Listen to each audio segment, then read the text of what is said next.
Oke teman-teman, pada kesempatan kali ini saya akan menjelaskan tentang applying formula dan function. Yang pertama, menambahkan sebuah nilai dari suatu data.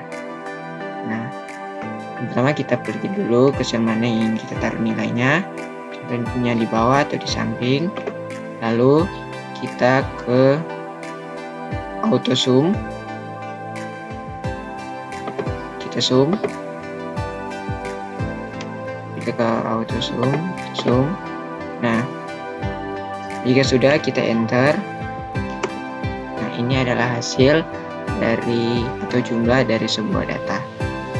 Begitu juga cara yang kedua, yaitu kita pergi ke menu formula, lalu kita cari di sini auto zoom, kita enter juga, dan ada juga di map and string kita cari sum. Nah di sini kita bisa menarik sel mana yang ingin kita jumlahkan atau rentan mana yang ingin kita jumlahkan. Nah di 4 sampai di 10 dan di 4 sampai di 10 jika sudah kita oke. Nah hasilnya juga akan sama, dua jumlah dari suatu data. Oke teman-teman, lanjut yang kedua, kita akan menghitung jumlah sel atau data yang berisi nilai numerik, itu dengan cara kita ke sel mana yang ingin kita taruh jumlahnya. Yang kedua, kita ke auto sum, kita pilih count number. Nah jika sudah, kita pilih apakah sudah benar rentannya, contohnya di D4 sampai di 10. Jika sudah benar, kita enter saja. Nah jumlah datanya ada 7. Yang kedua, yaitu kita ke menu more function, lalu statistical, kita cari count. Jika benar, seperti tadi, cari rentannya di mana. Jika sudah benar, kita oke saja. Nah hasilnya akan sama 7. Oke lanjut, kali ini kita akan menghitung jumlah data yang bukan merupakan suatu angka atau huruf, yaitu dengan cara kita ke sel mana yang ingin kita taruh jumlah untuk kita hitung datanya, yaitu kita ke more function, sama seperti tadi statistical. Nah tadi kan count untuk menghitung data dari suatu angka. Jika dia kali ini dari suatu huruf, kita ke count A. Nah jika sudah, kita pilih rentan data yang ingin kita cari. Nah contoh di sini ada C4 sampai dengan C10. Jika sudah, kita enter saja dan oke. Maka hasilnya adalah 7. Lanjut teman-teman, kali ini kita akan menghitung sebuah nilai rata-rata atau average dalam suatu data. Nah contohnya di sini saya akan menghitung rata-ratanya, yaitu dengan cara pergi dulu ke sel mana yang ingin kita taruh jumlahnya atau yang ingin kita hitung, lalu kita pergi ke auto sum. Nah kita cari average. Jika sudah, apakah rentannya sudah sama atau yang kita inginkan, contohnya di E4 sampai E10. Jika sudah, kita enter. Nah hasilnya adalah 4. Cara yang kedua juga ada di more function, kita statistical, lalu kita cari average. Nah jika sudah, kita oke. Nah hasilnya juga 4. Oke lanjut teman-teman, kali ini kita akan menentukan suatu nilai tertinggi dan juga nilai terendah dari sebuah data, atau bisa dikatakan min dan max-nya, yaitu dengan cara kita dulu sini, kita ke menu auto sum. Nah kita contohnya max. Apakah sudah benar dan tanda-tandanya, kita enter. Nah, nilai tertingginya adalah 7. Dan sedangkan mencari nilai terendah yaitu dengan pergi ke auto zoom dan min. Jika sudah, kita enter lagi. Nah, nilai terendahnya adalah 1. Cara yang kedua juga ada di more function, statistical, lalu kita kurang cari min dan maxnya.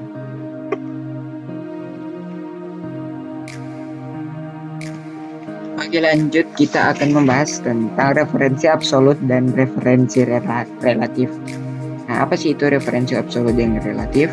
Referensi relatif adalah nilainya akan berubah ketika suatu formula disalin ke sel yang lain. Sedangkan referensi absolut sebaliknya, tetap konstan dan tidak peduli meski mereka akan disalin di mana.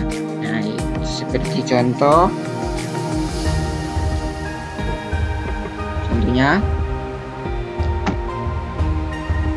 dengan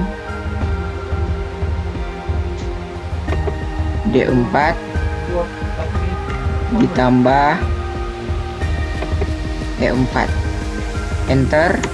Nah, maka dia akan berubah. Dan jika kita autofill, nah dia akan mengikuti rumus atau suatu formula yang sudah kita buat pertama. Nah, tadi kan D4 ditambah E4. Di bawahnya juga akan mengikuti seperti D5 ditambah E5, D6 ditambah E6, dan seterusnya. Dan contoh untuk absolut yaitu misalnya kita sama dengan dulu. Untuk rumus absolut kita menggunakan simbol dolar. Misalnya sama dengan D4 ditambah dolar E dolar 4. Nah, kita enter, maka hasilnya akan menjadi seperti ini. Dan jika kita copy ke bawah, dia pasti akan mengikuti rumus sebelumnya. Nah, dia akan mengikuti rumus sebelumnya.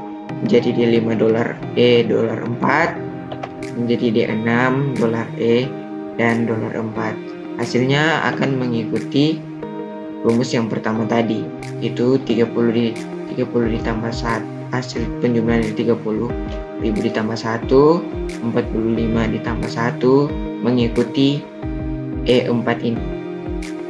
Nah, kira-kira seperti ini contoh dari absolut.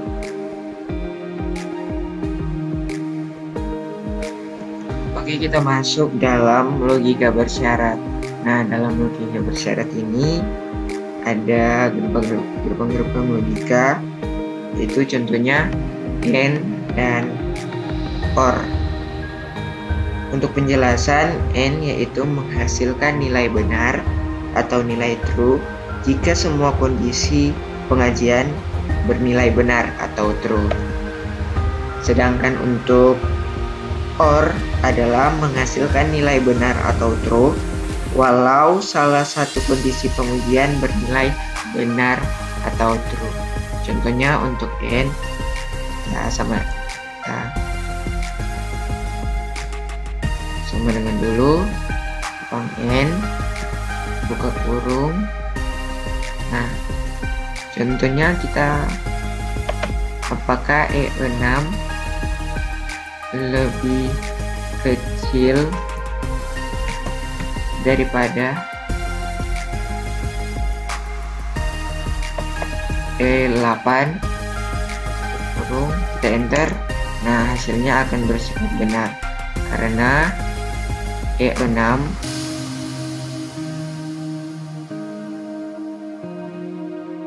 3 itu lebih kecil dari nilai E8 dari 5. Oke. Dan untuk OR dia akan menghasilkan nilai benar kalau salah satu kondisinya terpenuhi. Contohnya sama dengan huruf or kurung 7 lebih dari 5. Enter. Nah, pasti dia akan bersifat true atau benar karena salah satu kondisinya terpenuhi atau bersifat benar.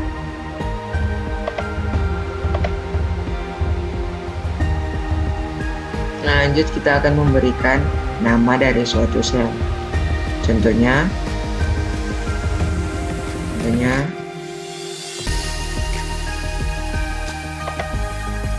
4 ditambah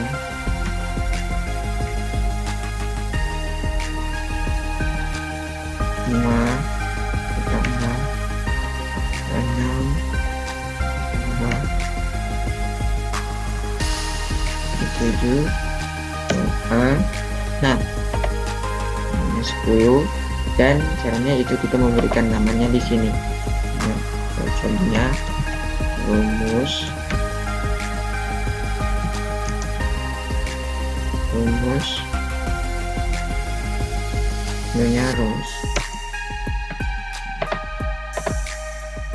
maka namanya akan berubah seperti yang kita inginkan. Terima kasih sudah menonton video ini. Semoga video ini bermanfaat bagi teman-teman sekalian. Dan jika kalian suka video ini, jangan lupa untuk like dan nantikan video-video selanjutnya. Sampai jumpa dan terima kasih.